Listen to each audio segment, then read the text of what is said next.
आहा, what a surprise! Splendid surprise! वो आए घर हमारे खुदा की देन है। कभी हम उनको देखते हैं, कभी अपनी किस्मत को। ऐसा लगता है तुम्हें किसी का इंतजार है। Smart girl. ठीक है, आज की सारी अपॉइंटमेंट्स कैंसिल, क्योंकि आज तुम आ गई हो। वैसे तुम यहाँ कैसे आई? टैक्सी से। हाँ हाँ, आई मीन टू से तुम यहाँ किस काम से आई हो? जब घर में आग लगती है तो उसे बुझाने के लिए फायर ब्रिगेड बुलाया जाता है। हाँ। पर जब इस जालिम बदन में आग लगी हो तो वो कहाँ जाए? किसी जवां मर्द के पास नहीं? अच्छा, तुम्हारे पास तो तुम्हारा अपना फायर ब्रिगेड तो है। अमर। ओह, ही सो बैकवर्ड। कहता है शादी के बाद, और शादी में तो कुछ और दिन बाकी हैं। तब तक कहीं यह आग मुझे जलाकर राख न कर दे। ऐसा है तो आ जाओ ना मेरी बाहों में। पहले जाम तो पी लो। ठीक है, ये खत्म करता हूँ। चीयर्स।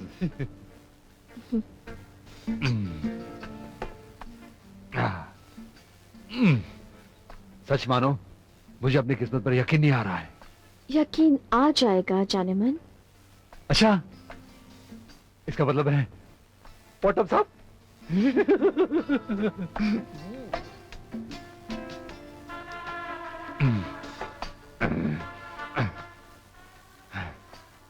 शुरू करें? एक और जाम हो जाए जाने मन, प्लीज। ठीक है, ये भी पी लेता हूं। बनाओ मेरे लिए, तब तक मैं तेरा सिगरेट झाड़ के आता हूं। Life is lovely.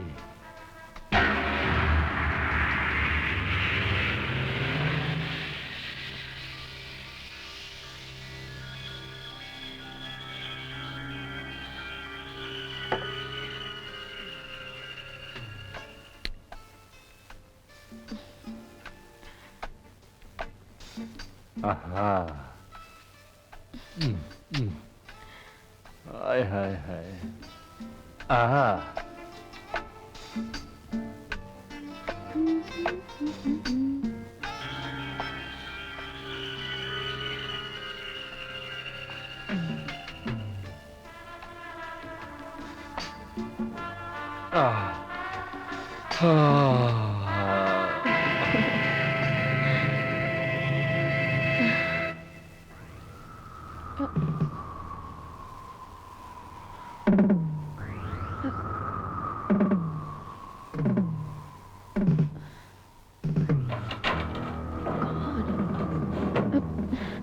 कहाँ रखे हैं?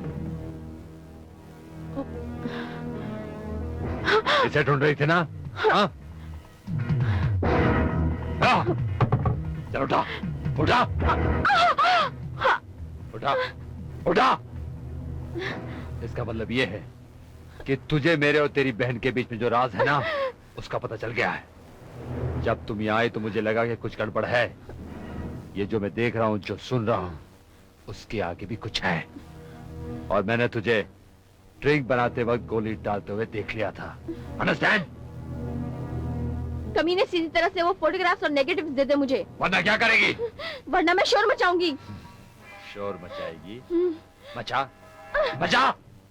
पहले तो ये कि इस कमरे से शोर बाहर नहीं जाता, और अगर बाहर भी जाता है तो उसकी गूंज में तुम्हारी बहन की इस रूप की दास्तान लोगों को सुनने को मिलेगी।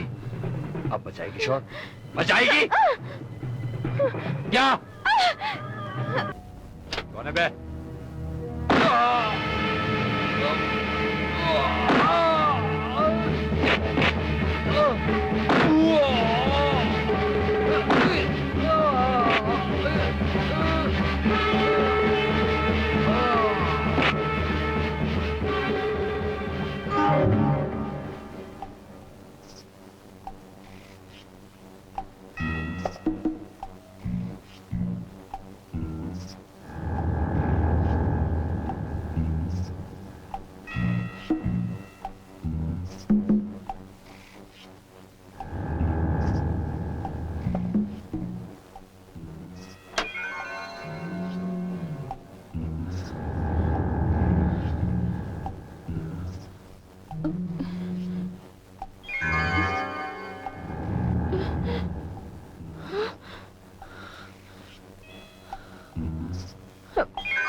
दीदी, अच्छा किया जो आपने इस पापी का अंत कर दिया। इसने कईयों की जिंदगी बर्बाद की है। मौत से छोटी सजा बेइंसाफी होती। आप इनाम की हकदार हैं, न कि फांसी की।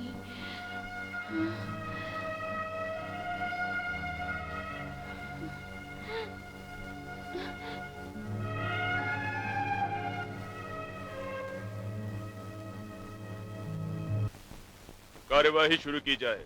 मिलॉर्ड, कटघरे में खड़ी मिस पूजा वर्मा पर राकेश अग्निहोत्री के खून का इल्जाम है। पुलिस को मिले सबूतों के आधार पर इस इल्जाम को साबित करना उतना ही आसान है मिलॉर्ड, जितना कि छुरी से मक्खन को काटना। राकेश अग्निहोत्री की मौत इस हथियार से हुई है मिलॉर्ड, जो कि मौका वारदात से पुलिस को बरामद हुआ था। इस हथियार पर मुलजिमा की उंगलियों के निशान हैं, जो कि फिंगर एक्सपर्ट द्वारा पहले ही साबित किया जा चुका है।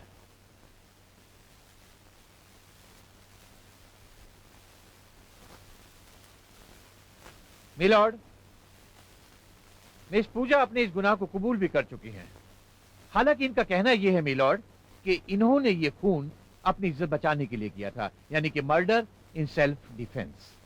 लेकिन इस बात में कोई भी सच्चाई नहीं है मिलॉर्ड, क्योंकि सच्चाई यह है कि मुलजिमा खून करने के बाद जब रंगे हाथों पकड़ी गई तो इन्होंने अपने बचाव में बलात्कार जैसे घिसे पीटे बहाने का उपयोग किया। क्यों, ये सच है ना? नहीं। ऑब्जेक्शन मिलॉर्ड, मेरे काबिल दोस्त बलात्कार जैसे घिनौने अपराध को घिसा पीटा बहाना कहकर एक मजबूर लड़की का मजाक उड़ा रहे हैं। मेरे मुवक्किल को यदि बहाना ही बनाना था तो वो अपने आप को सरेंडर ही क्यों करती थी? क्योंकि अगर ये सरेंडर ना करती तो इसका गुनाह और भी संगीन हो जाता मिलॉर्ड। ये एक समझदार और पढ़ी लिखी लड़की है मिलॉर्ड। ये जानती है कि रॉक्सी होटल के स्टाफ ने उसे रात को वहां जाते देखा था। अगर ये वहां से भाग जाती तो इसका गुनाह 10 गुना ज्यादा बढ़ जाता मिलॉर्ड। मिलॉर्ड, सरकारी वकील अपनी राय कुछ इस प्रकार पेश कर रहे हैं जैसे सारा वाकया इनके सामने ही गुजरा है, लेकिन सच्चाई कुछ और ही है। तो सच्चाई क्या है? सच्चाई ये है कि राकेश एक अय्याश किस्म का आदमी था।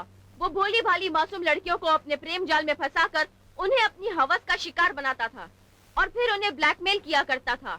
मिलॉर्ड, हर कत्ल के पीछे एक मकसद होता है और पूजा का मकसद था सेल्फ डिफेंस। मिस पूजा, अभी अभी आपके डिफेंस लॉयर ने कहा है कि राकेश एक अय्याश और ब्लैकमेलर किस्म का आदमी था। क्या ये सच है? जी, ये हकीकत सभी जानते थे। आप भी? जी। अच्छा अच्छा मिस पूजा, आप राकेश से मिलने खुद गई थी या राकेश ने आपको जबरदस्ती उठवा लिया था? जी, मैं खुद गई थी। Point to be noted down sir. Miss Pooja, जब आप ये जानती थी कि राकेश एक ब्लैकमेलर और अय्याश किस्म का आदमी है, तब भी आप उससे मिलने खुद गई, और वो भी अकेले उसके कमरे में। क्यों? Objection milord. Overruled. हाँ तो मिस पूजा बताइए, आप वहां क्यों गई थी? वो मैं उसे इनवाइट करने के लिए गई थी। किस लिए? मेरी शादी में बुलाने के लिए। या सुहागरात मनाने के लिए? Objection milord. सस्टेन्ड। आप साबित क्या करना चाहते हैं? मिलॉर्ड, मैं कहना यह चाहता हूं, it's a case of screaming rape rape rape without any truth in it. कोई भी शरीफ लड़की एक बदनाम होटल के एक बदनाम कमरे में एक बदनाम शख्स को अपनी शादी में इनवाइट करने के लिए कभी नहीं जाएगी, वो भी रात के वक्त। हाँ, वो अपनी जिस्मानी भूख मिटाने के लिए जरूर वहां जा सकती है। Objection milord. Overruled. आप मुद्दे पर आने की कोशिश कीजिए। Very well milord. मिलॉर्ड, अब जरा इस लड़की को गौर से देखिए।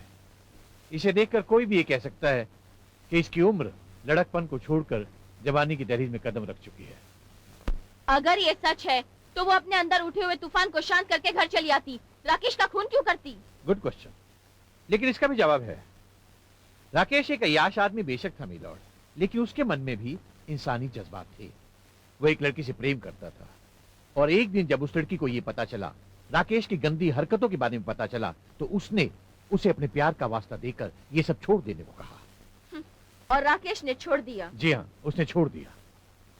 ये तो वही बात हुई, चोर चोरी से जाए, हेरा फेरी से ना जाए। आपने शायद रत्नाकर डाकू या महर्षि वाल्मीकि की कहानी नहीं सुनी। वो सतयुग था, ये कलयुग है। जी हाँ, सतयुग था। ये कलयुग है और इसीलिए मिस पूजा के मन में पाप ने जन्म लिया। आप लोग अपनी कहानी बंद कीजिए, केस को आगे बढ़ाया जाए। मिलॉर्ड, राकेश तो अपनी हरकतों से बाज आ गया, लेकिन ये लड़की अब भी उसे अपने आगोश में लेने के लिए तड़प रही थी। मिलॉर्ड, यही तड़प शायद उस रात उसे राकेश के कमरे में ले गई। वहां जाते ही ये राकेश से लिपट गई। राकेश ने इसे अपने से दूर कर दिया और कहा कि उसने अब ये सब हरकतें ना करने की कसम खाई है, लेकिन ये लड़की नहीं मानी। मिलॉर्ड, कामाग्नि में जल रही इस लड़की ने शायद कसम खा रखी थी कि आज राकेश को मजबूर कर देगी। इसने राकेश के लिए एक ड्रिंक बनाया। मिलॉर्ड, उस ड्रिंक में एक बेहोशी की दवा मिलाई। इसके इरादे नेक नहीं थे बल्कि अनेक थे। ये चाहती थी कि राकेश बेहोश हो जाए ताकि बेहोश होने के बाद ये उसके जिस्म के साथ मनमानी कर सके। मिलॉर्ड, वो आदमी जो अब तक लड़कियों का शिकार किया करता था, उस रात खुद एक लड़की का शिकार बनने जा रहा था, लेकिन एक गड़बड़ हो गई। उसने मिस पूजा को अपने ड्रिंक में वो दवाई मिलाते हुए देख लिया और उसने उस ड्रिंक को गिरा दिया। लगता है सरकारी वकील किसी मसाला फिल्म की स्टोरी सुना रहे हैं। आप घबराएं नहीं, मैं आपको बोर नहीं होने दूंगा। कहानी का टर्निंग पॉइंट तो अभी आने वाला है। मिस पूजा के साथ भी उस रात कुछ ऐसा ही हुआ। ये जहरीली नागिन की तरह फुफकारने लगी और इन्होंने अपना दूसरा वार किया, और इस बार ये वार उस लोहे की रॉड द्वारा किया गया था। मिलॉर्ड, और बेचारे राकेश के लिए वो जानलेवा साबित हो गया। मिलॉर्ड, वकील सफाई शायद गवाह और सबूत जानना चाहते हैं। मिलॉर्ड, मैं उन्हें पेश करने की आपसे इजाजत चाहता हूँ। इजाजत है।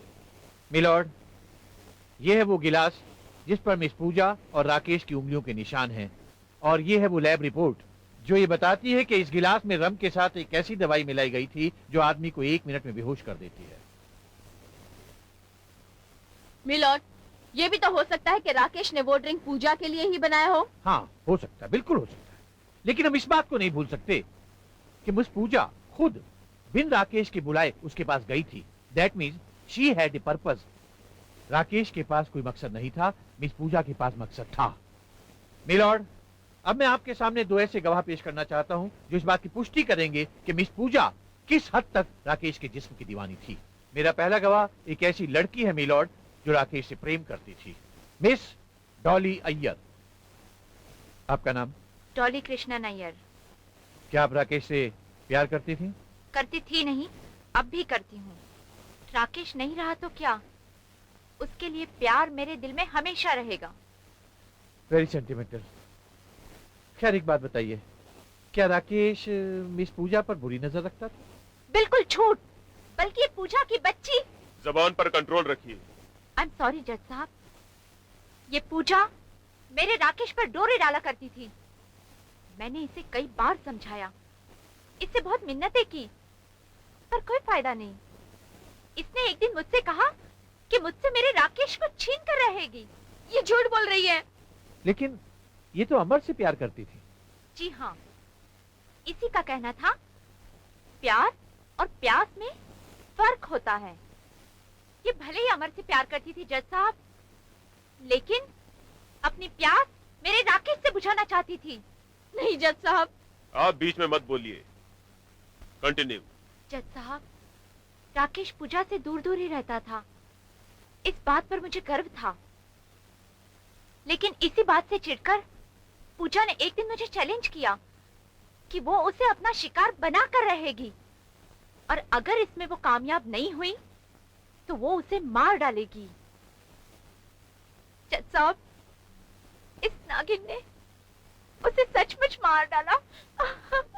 नहीं नहीं जज साहब, ये झूठ बोल रही है। आप बीच में मत बोलिए और अपने जज्बातों पर काबू रखिए। आप जा सकती हैं मिस डॉली। Thank you. जी, थैंक यू। मिलॉर्ड, मेरा दूसरा गवाह है मिस्टर खन्ना। आपका नाम? सूरज खन्ना। मिस डॉली ने अभी भी जो कुछ कहा आपने सुना? जी हाँ, आपको क्या लगता है वो सही है? 100%। आपको कैसे मालूम?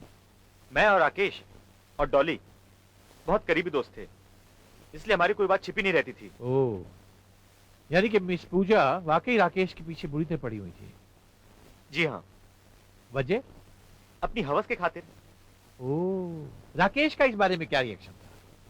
वो तो इससे दूर ही भाग रहा था और ये उसके पीछे पड़ी रहती थी। मैंने एक दिन कहा, राकेश नहीं, मैं भी मर्द हूं, चांस दे दो। Order order. हाँ तो फिर?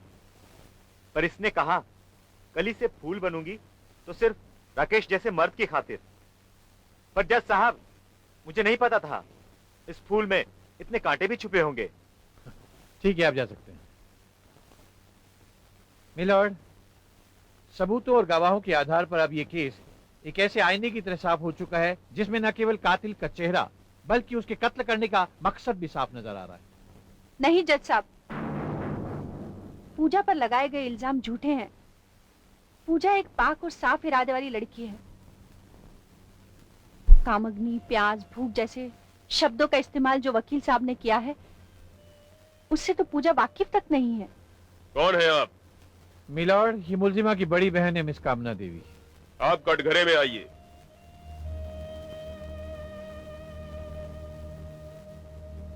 क्या कहना है आपको?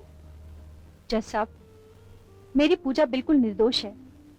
उसने कभी एक चींटी तक नहीं मारी तो इंसान का खून कैसे कर सकती है? पर सारे गवाह और सबूत इसे कातिल साबित कर रहे हैं। जज साहब, गवाह खरीदे जा सकते हैं और सबूत बनाए जा सकते हैं। दोनों गवाह जो पेश किए गए हैं वो राकेश के करीबी दोस्त हैं, इसीलिए उन्होंने पूजा के खिलाफ गवाही दी है। और सबूत? असली कातिल को बचाने के लिए पूजा ने जानबूझकर बनाए हैं। कौन है असली कातिल? क्या आप उसे जानती हैं? जी हाँ, मैं जानती हूँ। दीदी! नहीं पूजा, अब और नहीं। तुझे खोकर तो मैं जीते जी मर जाऊंगी। जज साहब, असली कातिल मैं हूं। नहीं दीदी, नहीं। हाँ पूजा, असली कातिल मैं हूं जज साहब, मैं हूं। What a drama milord, what a family drama. अपनी छोटी बहन को बचाने के लिए बड़ी बहन क्या अनोखा फैमिली ड्रामा कर रही है। कामना देवी इस अनोखे फैमिली ड्रामे में सस्पेंस थ्रिलर का मसाला भरने की कोशिश कर रही है। मिलॉर्ड, आप जरा इनसे पूछिए कि मकदूल को कत्ल करने के पीछे आखिर इनके पास वजह क्या थी। जवाब दीजिए, जवाब दीजिए। बताती हूँ जज साहब। नहीं दीदी, तुम्हें मेरी कसम। No interruption. जज साहब, राकेश के पास मेरी कुछ ऐसी तस्वीरें थीं जिससे वो मुझे ब्लैकमेल किया करता था। अगर ऐसी बात थी तो आपने अपना गुनाह उस दिन क्यों नहीं कबूल किया जिस दिन पुलिस आपकी बहन को गिरफ्तार करके ले जा रही थी? जवाब दीजिए, आपने उस दिन उसे क्यों नहीं बचाया जबकि आप जानती थी कि ये गुनाह कबूल करके वो आप ही की जान की हिफाजत कर रही हैं? बोलिए, जवाब दीजिए, जवाब दीजिए। उस दिन आप खामोश क्यों रही? आप इसलिए खामोश रही क्योंकि आपने ये खून किया ही नहीं। वकील साहब सही फरमा रहे हैं।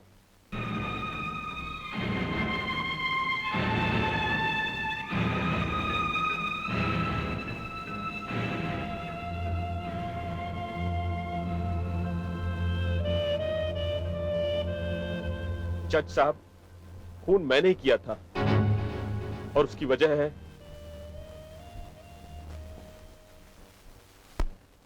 उस दिन मैंने कामना और राकेश की बातें फोन पर सुन ली।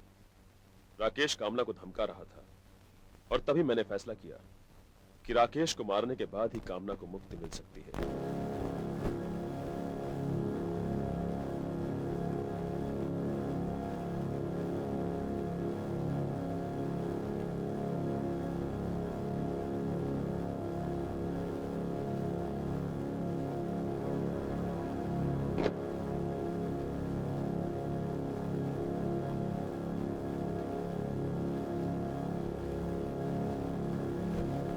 मैं वहां होटल पहुंचा और राकेश का खून कर दिया।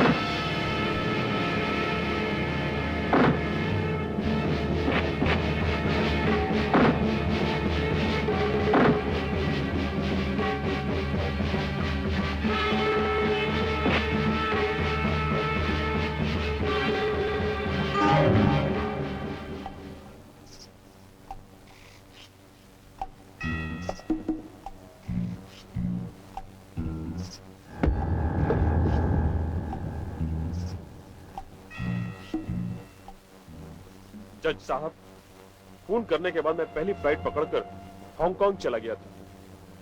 मैंने सोचा था कि मामला ठंडा पड़ते ही मैं वापस आ जाऊंगा। चूंकि मैंने कोई सबूत नहीं छोड़े थे, इसलिए पकड़े जाने का कोई डर नहीं था। मगर मुझे क्या मालूम था कि पूजा इस चक्कर में फंस जाएगी। लेकिन जज साहब, एक बात कहना चाहूंगा।